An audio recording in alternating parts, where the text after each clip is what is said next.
Hello dear students. Today we will discuss about the basic chordate characters and its outline classification. Now so far in your previous semesters you have learned about invertebrates or non-chordates and you have learned from phylum Protozoa to echinoderms and hemichordates. So you know what are the characters of invertebrates and how they vary through the phylum. Now from this semester onwards you will be learning about chordates. So what do you mean by chordates, or what are the how do an animal get recognized as a chordate? For an animal to recognize as a chordate, it should mainly show 4 basic chordate characters. Out of this, the first one is the notochord, second one is the hollow tubular nerve cord, third one is the pharyngeal gill slits, and the fourth one the post-anal tail. Now if you look at this picture, now what is the similarity that you find in all this? They are the ones which belong to different classes of chordates, like a fish, a reptile, a bird and a human. And if you observe, in all these you find a firm or a stiffened back, that is a modified form of a notochord, and you find tail also, and the main importantly you find gills in all these 4 groups of developing embryos. So all chordates in general, they will show these 4 basic chordate characters. One is the presence of rod like stiff notochord, hollow nerve cord which in future develops into brain and spinal cord, whereas notochord will develops or modifies into a vertebral column, whereas pharyngeal gill slits, they become gills in fishes and they are not present in adult reptiles, apes and mammals. They get modified into different parts of the respiratory system. And post-anal tail. Now if you look at this diagram, this represents a generalized diagrammatic representation of a chordate, wherein it shows all the 4 basic chordate characters in it. Now let us take one by one and see like how they are formed. You know that during embryogenesis, during the development of an embryo, you have the formation of 3 germ layers, that is ectoderm, mesoderm and endoderm. From these 3 germ layers, different organs get differentiated. This we call it as organogenesis, and in this process the notochord, which is towards the dorsal side, and it is present in between the nerve cord and the alimentary canal. That's the position of the notochord. So here notochord, it is a long flexible rod of mesoderm, that is it is a mesodermal in origin and it is a rod like structure. That means it is very stiff and hard, thick rod like structure. It imparts stiffness to the animal so that a chordate will have a perfect shape. In vertebrates, it gets replaced by vertebrae of backbone forming the vertebral column. Whereas the nerve cord, nerve cord is present again on the dorsal side and above the notochord, and this dorsal hollow nerve cord. Now why do we call it as hollow? It is a tube like structure. It is not filled with cells so that it become a solid structure. So it is dorsal and hollow in nature, and it is derived from the ectoderm. In future or in higher vertebrates, it gets differentiated into brain and the spinal cord. Now thirdly, the post-anal tail. Now what is the function of the tail? It's mainly made up of muscular muscles and muscular tissue supported by skeletal elements in it, and it is this tail that provides the propulsive forces for these aquatic vertebrates. And in terrestrial vertebrates also it helps in balancing their body. For example, in case of monkeys, when they swing from one branch to the other, the tail helps in balancing. But if you consider humans, we are also vertebrates, right? So if you consider humans, the tail becomes rudimentary because it does not have any function to play, but the tail bones remain as a vestigial organ in your vertebral column. Coming to the pharyngeal slits or the pharyngeal pouches, they mainly help in feeding. It acts as a feeding devices in feeding devices. In vertebrates, it helps in gaseous exchange, or it helps in the process of respiration. And in case of higher vertebrates, it helps in the process of hearing, and it also functions as jaws. For example, if you take a cephalochordate, which is example being Amphioxus, there this pharyngeal gill slits helps in process of feeding, and it also facilitates the process of respiration, or it helps in the gaseous exchange. But in higher vertebrates, these pharyngeal gill slits or the pharyngeal pouches, they get modified into different structures of the respiratory system. For example, these pharyngeal pouches, they develop into gills of fish and in juvenile or amphibians. In aquatic reptiles, birds and mammals, they are seen in their embryonic development, but then they close during after this embryonic development. They differentiates into the different cartilage of the throat, and they also give rise to nasal pathways. Now this diagram shows you like how different, there are usually 7 pharyngeal gill slits, and out of which each pharyngeal gill slit get modified into different structures, like the Meckel's cartilage and the 3 small bones of the inner ear, the malleus, the incus and stapes. They are all formed by this pharyngeal gill slits or the pharyngeal gill arches. And then the hyoid bone, these are all the derivatives of pharyngeal gill slits, and also they give rise to the cartilage of the throat. That's how it get modified in higher vertebrates. Now, in addition to these 4 basic chordate characters that we discussed, that is presence of rod-like notochord, presence of hollow tubular nerve cord, presence of pharyngeal gill slits, and presence of postanal tail, these are the basic chordate characters.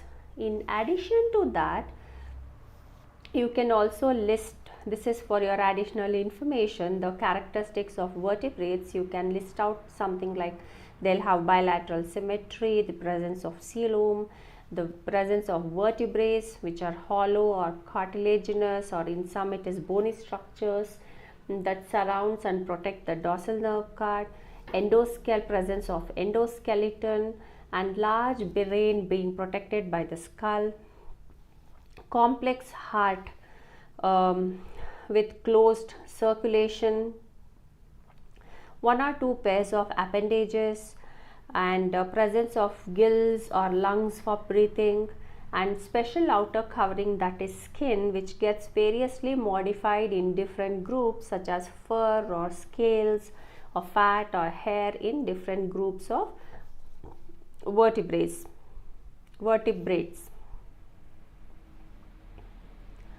So these are some of the characteristics of chordates. Now coming to their outline classification, when we talk about chordates includes both protochordates and vertebrates. Now what do you mean when you say protochordates? Proto means first, So they are the first formed chordates. So these protochordates are something like a link between invertebrates and vertebrates. They show all these basic chordate characters, hence you can consider them as a chordate, and in addition they also resemble these invertebrates as well. For example, when you talk about protochordates, these protochordates, they were further divided into three subphylums. One is Hemichordata, subphylum Urochordata, and Cephalochordata. So in all these three, what happened? They found the presence of notochord, a presence of nerve cord, and the pharyngeal gill slits. And since we said these are the three basic chordate characters, based on this they classified them under protochordates. But then we know that there was some confusions with the classification of Hemichordata, wherein the notochord is not formed in the same way as it is formed in a typical chordate in hemichordates, and they showed more resemblance towards echinoderms in terms of their embryological evidence, where the tornarial larva of Hemichordata resembled the bipinnarial larva of echinoderm and the hemichordates, the example, the Balanoglossus that you have studied, that was looking more like an invertebrate than the chordates, and because of that these hemichordates were taken away from this protochordate and placed as a separate subphylum after echinoderms. This is one aspect of it. Now, leaving that, there were two subphylum. One is Urochordata and the other one is Cephalochordata. Uro means tail. So the chordates which showed the presence of notochord in its tail region, they were all grouped under Urochordata. Example, the tunicates or the ascidians. Whereas the chordates which shows the presence of notochord from their head region till the tail region, and this notochord persisted throughout the life cycle of these chordates, they were grouped under Cephalochordata. Example, Amphioxus or Branchiostoma. So these two examples of a tunicate or a Urochordata, you will learn in detail about their morphology, the structure of ascidian tadpole and how it undergoes metamorphosis, and also in Amphioxus you will learn about its morphology, digestive system, circulatory system in detail. Now these protochordates, they were exclusively marine, and in Urochordata, as I already said, the notochord was present only in the larval tail region. So when it metamorphoses and becomes an adult, it becomes a sedentary form. If you look at an adult ascidia, you cannot guess that it could be a chordate.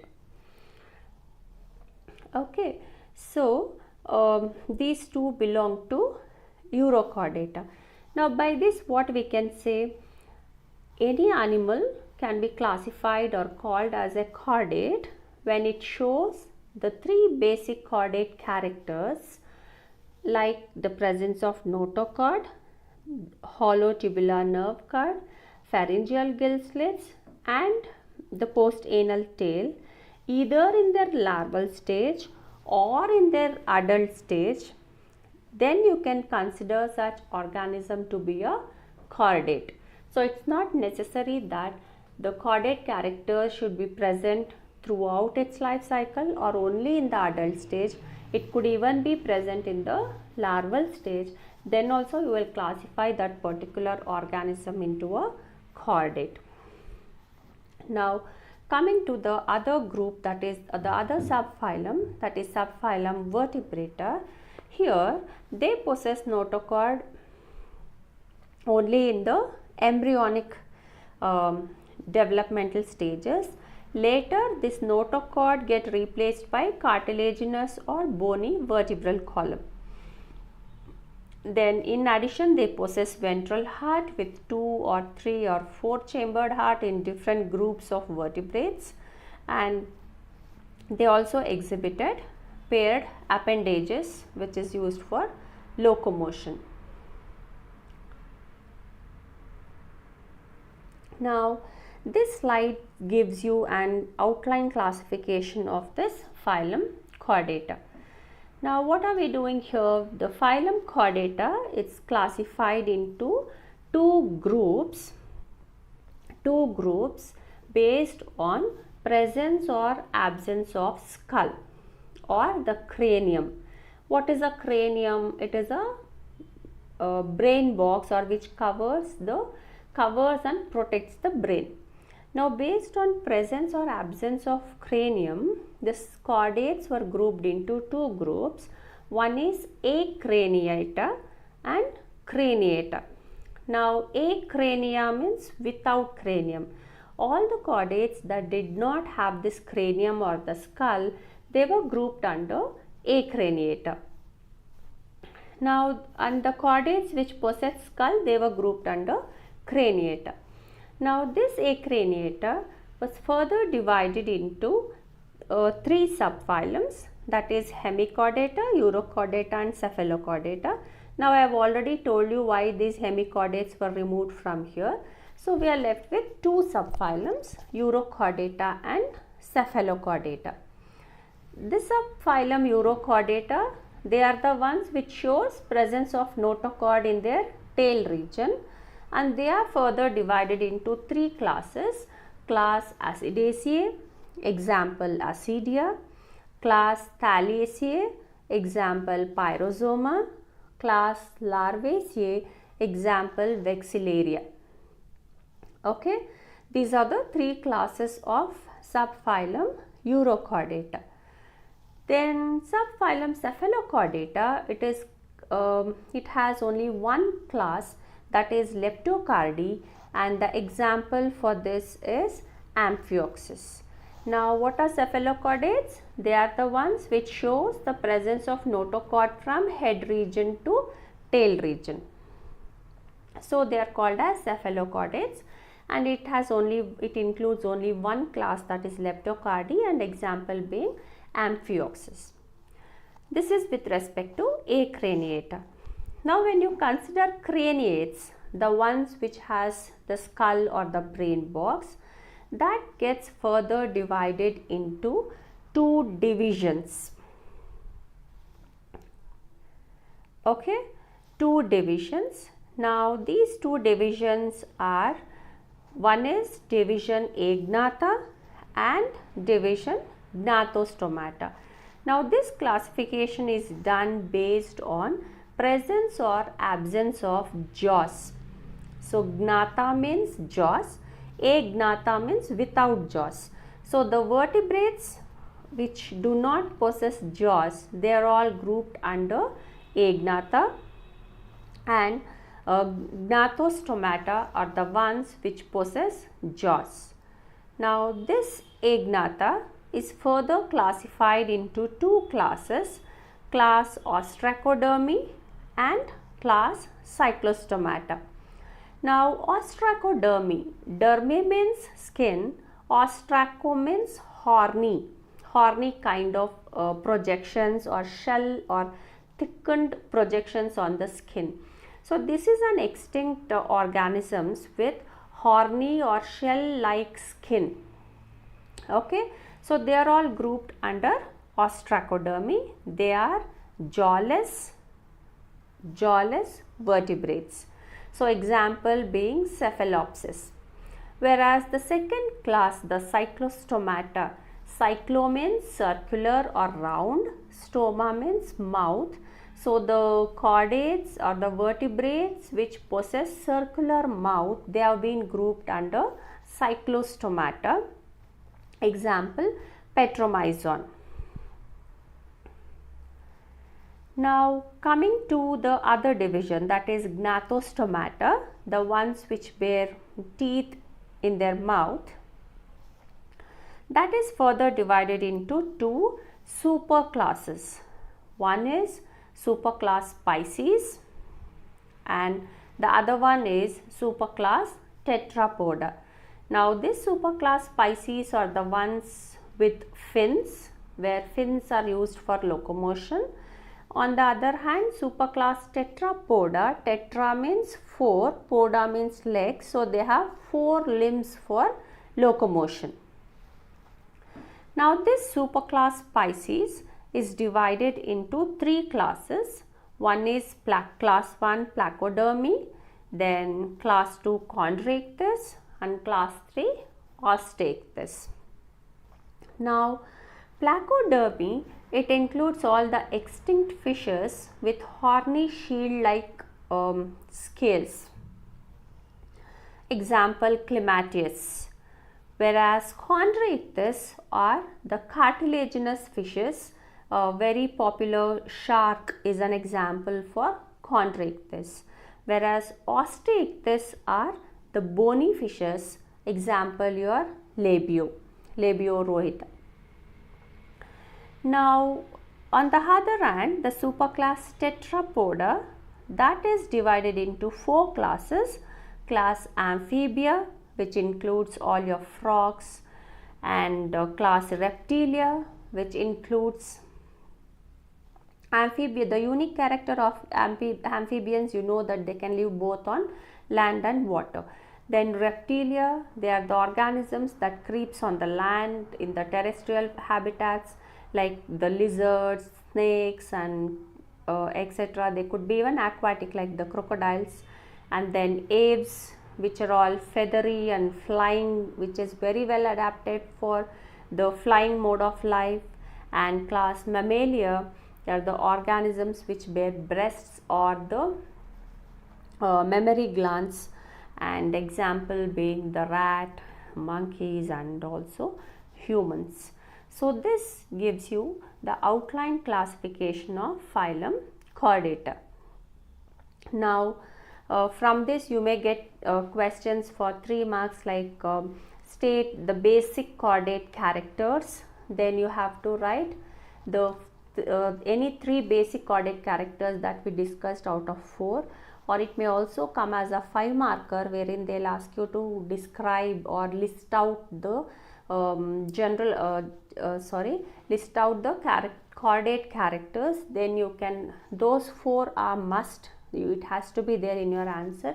In addition, you can elaborate on the other characters that we discussed, and classification can come as a 5 marker, and for 1 mark question they can ask you anything like to name a chordate character, or to name the class of Cephalochordata, or give an exam, or they may ask you to write the classes of any one particular superclass or division, or even the 2 groups of phylum Chordata, anything like that. So you have to be pakka with what you have learned. So thanks for listening. Have a nice time.